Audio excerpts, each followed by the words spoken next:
Look at that. Look at that. It's a nutsack. He's had this for Got a third ball. That's what happens when you push 360 watts all day. No, it was 295. 325? 295. 295, yeah. That hurt. Yeah. Put these bad boys in the sun. Oh, it's disgusting. You want to lick my toes? Hola, Guayaquil. Smooth travel. Red eye to Panama. 2-hour layover. Easy flight. Hopefully the bike made it. McDonald's. First thing we're eating in Ecuador. All right, we already got pulled over.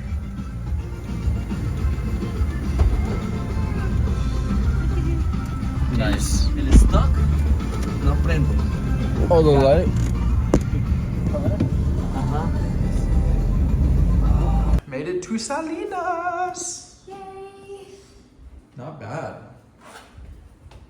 Deep in the heart of South America, but we got a nice ocean view with a suite. Water looks nice. People playing with their doggies. Slides open. Look at that. Oh damn. I'm definitely trying to hit up the bouncy house play park in the middle of the ocean.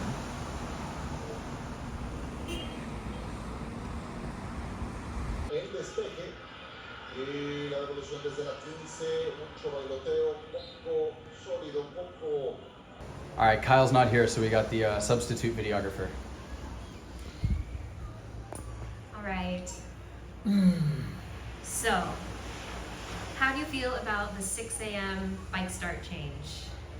So, yeah, we roll in to transition this morning to start the race, and they classic South America race. They just decided to change the course last minute because the airport was not safe because something happened there last night. I don't know what it was. They didn't tell us. I don't think I want to know. But we ended up doing 3 laps, and it had lots of potholes and big speed bumps that were triangle shaped and dogs and everything you would expect. But it was actually just really fun along the ocean, nice little crosswind, really well marked. The race director and the rest of Challenge Salinas did a great job with the condition of the roads that we had. So made it really interesting. All right, how was the swim? Swim was good.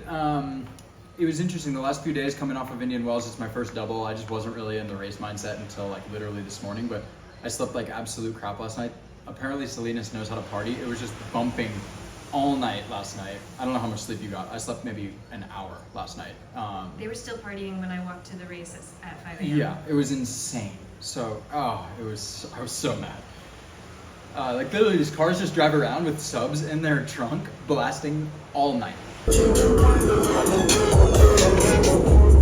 And that's why I didn't sleep last night.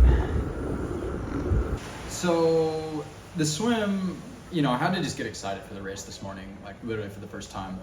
And went out hard, but immediately was dropped by Mark Dubrick, one of the best swimmers in the game, and was comfortably in like second position, and then put in a hard surge and got a gap on everyone else and was just in no man's land in second place basically the whole swim.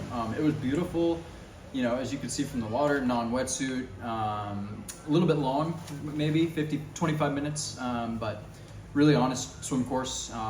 And yeah, came out a minute down from Mark with like 6 other guys that ended up bridging up to me as I kind of faded on the back half of the swim, and we all started the bike together.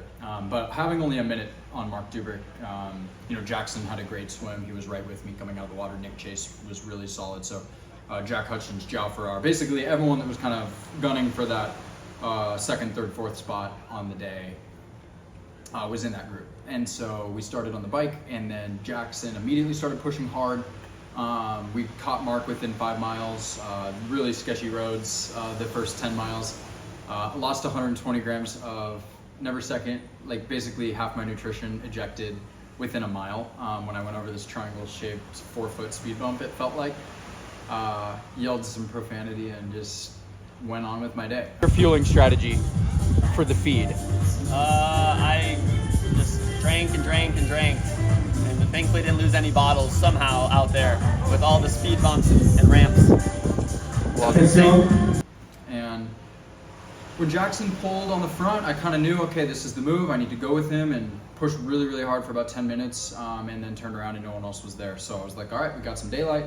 I was hoping to just work with Jackson the whole ride. You know, I felt okay, but not great. Felt my knee, which haven't felt much in 2 weeks. Felt my low back, legs were kind of shot. So I just honestly had not recovered from Indian Wells on the bike. And then I get to halfway, we're putting in 1 minute, and then there's another turnaround. We have 1.5 minutes, then there's another turnaround, we have 2 minutes. So I'm feeling good. I'm like right where I want to be. And then all of a sudden out of nowhere, mile 35, 90 minutes in, I just blow up into a million pieces. Jackson drops me. I look down, I'm pushing like 240 watts. I think I did 315 for the first 90 minutes. And then I literally just limped in. I mean, it was dark. I was like, get me the hell off this bike. How am I gonna run? Thinking about DNFing, like just pretty bad thoughts. And then every mile, 36 miles, okay, 37, okay, 38. Oh my God, I have 17 left. Like just a little bit negative on the bike. And then my back was just killing me. So I had to come out of aero, which is horrible on a flat course with crosswinds. And then we get to mile 54 and Mark Dubrick catches me. And I'm like, I just gave up a 3-minute gap that I worked the whole day to build in like 10 miles. It was kind of nuts. And it was a 20-meter draft rule, I should also say, on the bike, which made the ride just like super honest and pretty tough.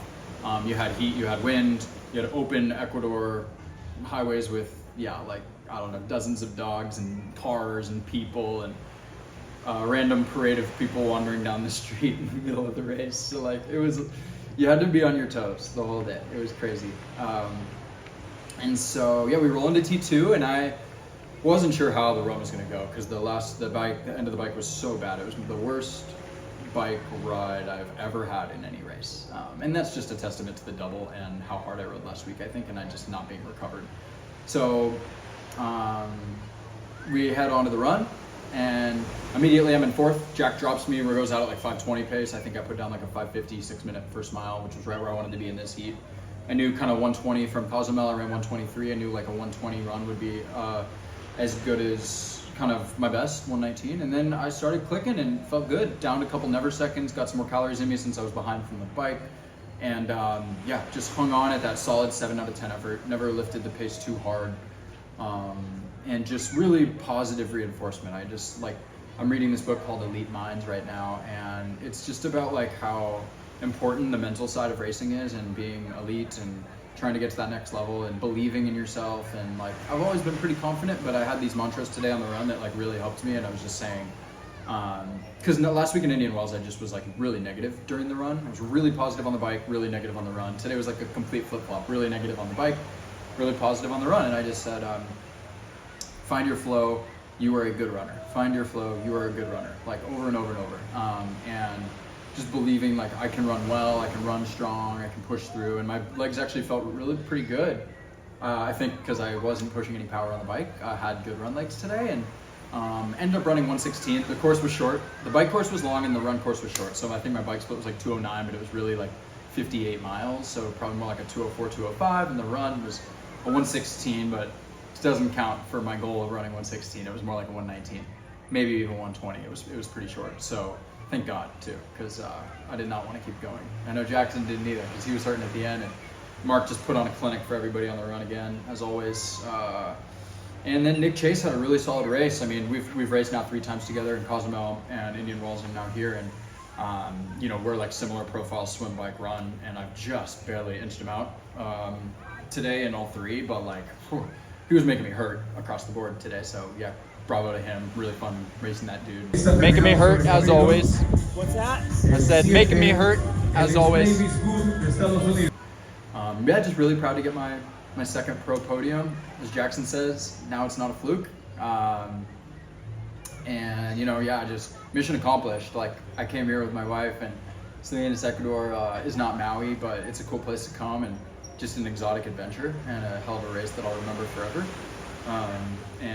Came here to get a podium, pay for the trip with a little prize money, drink some margaritas, and now just enjoy the rest of our time on the beach.